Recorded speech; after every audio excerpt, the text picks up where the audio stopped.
Perceraian itu di dalam bahasa hukum Islamnya dikenal dengan nomenklatur tolak. Apa tolak itu menurut hukum Islam, menurut fiqhul munakahah? Ta'rif gampangnya tolak itu adalah melepaskan ikatan perkawinan. Jadi ketika ikatan perkawinan lepas, putus, itulah yang disebut dengan tolak, sebagai sesuatu yang menjadi penanda kegagalan perkawinan dan bubarnya rumah tangga yang dibangun oleh pasangan suami istri. Apa hukum talak menurut hukum Islam, menurut fiqhul munakahah? Diketahui bahwa dalam formulasi hukum Islam, tolak itu hukum asalnya adalah dibenci, makruh, dan bisa bergeser ke hukum yang lain, ketiga posisi hukum yang lain. Bisa bergeser ke posisi wajib, ke posisi sunat, dan ke posisi haram. Sementara hukum asalnya adalah makruh, dibenci. Posisi wajib terjadi tolak itu manakala ada putusan pengadilan dan hakim melihat bahwa kemudaratan yang besar dan bencana yang luar biasa akan terjadi manakala keduanya tetap dipersatukan dalam ikatan perkawinan.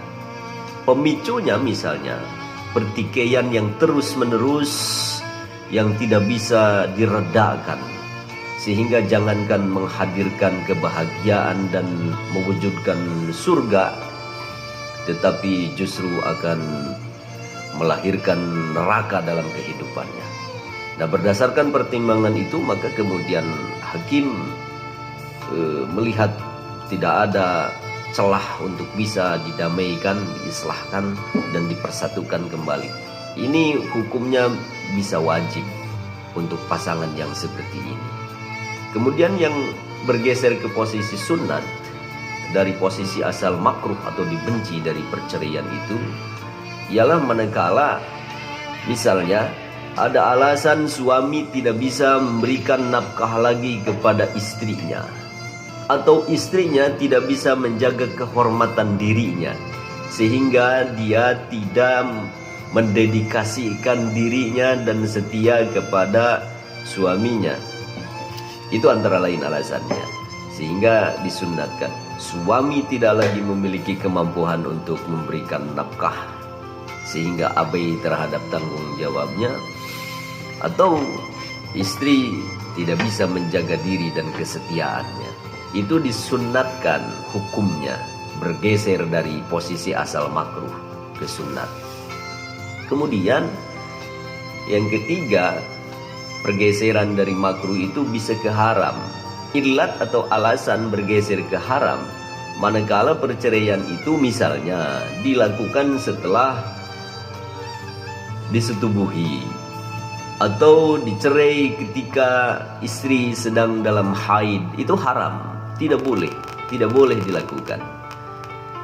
Nah, kalaupun terjadi perceraian saat istri sedang haid, itu dikenal di dalam fiqhul munakahah sebagai tolak bid'ah, dan ini diharamkan, tidak boleh. Jadi tunggulah sampai dia suci.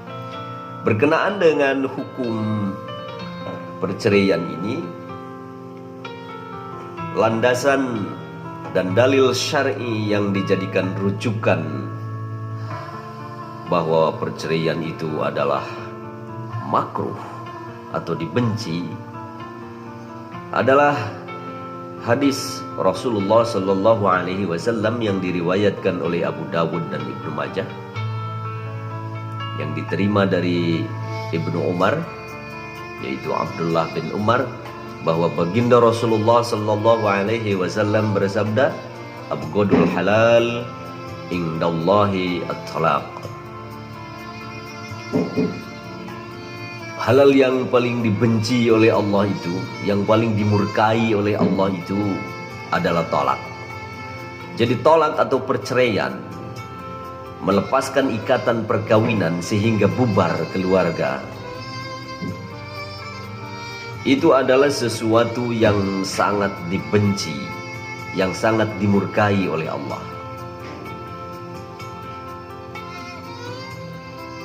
Tetapi dia halal. Boleh dilakukan. Hanya kehalalannya ada pada posisi paling dimurkai dan dibenci oleh Allah Subhanahu wa taala. Nah, mitra sekalian, itu adalah cantolan dalil berkenaan dengan tolak itu. Kemudian perlu diketahui mitra sekalian bahwa tolak itu ada dua macam. Macam pertama adalah tolak yang terus terang, dan ini disebut sebagai tolak sharih. Tolak sharih itu tolak atau cerai yang dilakukan oleh si suami dengan bahasa dan kata-kata atau lafaz yang jelas, yang tidak dibungkus. Jadi suami menjatuhkan talaknya secara terang benderang, secara nyata, tanpa ada rekayasa bahasa. Ini disebut sebagai talak sharih. Dan yang kedua, macam talak kinayah. Kalau talak kinayah itu pakai sindiran, dibungkus dengan bahasa yang tidak terus terang, tetapi konotasinya sama, arahnya sama, maknanya sama, yaitu mentolak atau menceraikan pasangannya, melepaskan ikatan perkawinan. Seperti misalnya, pulang sajalah engkau ke rumah orang tuamu, atau pergi kamu dari sini, aku tidak ingin bersama kamu lagi. Itu tidak ada bahasa tolak atau cerainya, tetapi itu terbungkus. Dan ada lagi yang lebih halus dari itu. Nah, macam ini itu masuk pada kelompok macam tolak kinayah. Nah, mitra sekalian yang dirahmati Allah, dua-duanya jatuh itu, baik sharih maupun kinayah. Tetapi di kalangan para ulama, khususnya yang berkenaan dengan macam kinayah, itu terjadi perbedaan pendapat. Pendapat yang kuat di kalangan ulama atau ilmuwan tentang hukum Islam, jika tolaknya dilakukan dengan kinayah, maka itu tidak terjadi kecuali disertai dengan niat.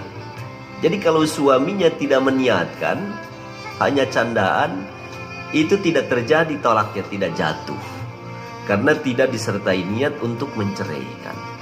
Tetapi ada catatan di sini bahwa soal tolak itu bukan untuk permainan. Jadi jangan bermain-main di titik itu, jangan bermain-main di tebing itu, jangan bermain-main di wilayah di mana kata-kata tolak atau cerai menjadi permainannya dan menjadi candaan belaka. Karena itu bukan untuk dipermainkan dan dicandakan. Tolak adalah sesuatu yang sensitif dan memiliki konsekuensi yang serius. Nah, mitra sekalian yang dirahmati oleh Allah Subhanahu wa taala, ada mitra yang bertanya, bilangan tolak itu ada berapa? Jawabannya, bilangan tolak itu ada 1 sampai dengan 3. Jadi ada tolak 1, tolak 2, tolak 3. Bilangan talak itu banyak. Ada 1, ada 2, ada 3. Atau ringkasnya bisa talak 1 sampai dengan talak 3. Apa itu talak 1 sampai dengan talak 2? Talak 1 itu adalah talak yang dijatuhkan 1 kali. Dan talak 2 adalah talak yang dijatuhkan yang kedua kali oleh suami kepada istrinya. Talak 1 dan atau talak 2 yang dijatuhkan oleh suami kepada istrinya itu memiliki konsekuensi hukum yang berbeda dengan talak 3, talak yang dijatuhkan 3 kali. Talak 1 sampai dengan 2, konsekuensi hukumnya boleh rujuk, boleh kembali, boleh bersatu lagi sebelum habis iddah. Sedangkan kalau iddahnya sudah habis, dia harus kawin lagi, harus dengan akad yang baru. Sementara tolak 3, tolak yang dijatuhkan 3 kali, itu tidak begitu. Ini berkonsekuensi tidak boleh rujuk atau tidak boleh kawin lagi, kecuali setelah si istri itu menikah lagi dengan lelaki yang lain dengan pernikahan yang normal. Jadi istrinya setelah dijatuhi talak 3 kali, itu tidak bisa dirujuk lagi, kecuali istrinya menikah lagi dengan lelaki yang lain.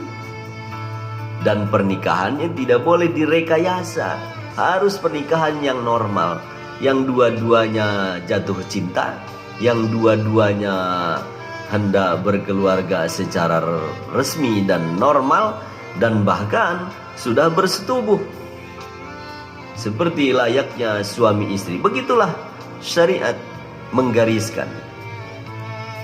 Nah, setelah berkeluarga dengan lelaki yang lain, lalu kemudian ambruk lagi, terjadi perceraian lagi, boleh si mantan istri dari yang bersangkutan dinikahin lagi, karena dia sudah menikah dengan lelaki lain dan cerai, baik cerainya cerai mati atau cerai biasa. Nah, mitra sekalian yang dirahmati oleh Allah Subhanahu wa taala, berkenaan dengan tolak 1 sampai dengan tolak 2, cantolan hukumnya bisa dipelajari dan dibaca nanti di Al-Quran surah Al-Baqarah ayat 229. Dan berkenaan dengan tolak 3 itu bisa digali dan dicari justifikasinya atau pembenaran hukumnya di dalam Al-Quran surah Al-Baqarah ayat 230. Nah, mitra sekalian yang dirahmati oleh Allah Subhanahu wa taala, tolak itu tidak akan terjadi manakala dilakukan oleh 4 kelompok yang kelakuannya tidak memiliki akibat hukum, sehingga biarpun dia menjatuhkan talak, talaknya tidak akan jadi. Mana itu? Pertama, orang tidur. Ketika orang tidur dia menjatuhkan talak, maka talaknya tidak jadi. Yang kedua, anak kecil. Anak kecil menjatuhkan talak, talaknya tidak jadi. Yang ketiga, orang gila. Saat orang gila, lalu ketika gilanya itu kumat atau melanda dia, lalu dia ngomong soal cerai, menjatuhkan cerai pada istrinya, itu nggak jadi. Dan yang keempat adalah orang yang dipaksa untuk menjatuhkan talak atau menjatuhkan cerai, itu enggak jadi. Nah, ini bersandar kepada hadis Rasulullah Shallallahu Alaihi Wasallam yang diriwayatkan oleh Abu Dawud dan Imam Tirmidzi. Rufi al-qalam an thalasin, anin naim hatta yastaikino, wa anis sabi hatta yahtalima, wa anil majnun hatta ya'akila. Jadi tidak diambil beban hukum dari 3 kelompok, yaitu orang yang sedang tidur sampai dia terjaga, dari anak yang belum balig, anisabi hatta yahtalima, kemudian anil majnun, dari orang gila sampai dia sadar kembali atau berakal. Dan untuk yang dipaksa untuk talak tidak jadi, itu merujuk kepada hadis baginda Rasulullah Sallallahu Alaihi Wasallam yang diriwayatkan oleh Imam Abu Dawud dan Ibnu Majah, la talaqo fi gilak, tidak ada tolak di dalam keterpaksaan. Jadi ketika seseorang dipaksa misalnya untuk menceraikan istrinya di bawah ancaman atau ultimatum tertentu, itu tidak jadi, karena keterpaksaannya itulah dia nggak bisa memberikan konsekuensi hukum.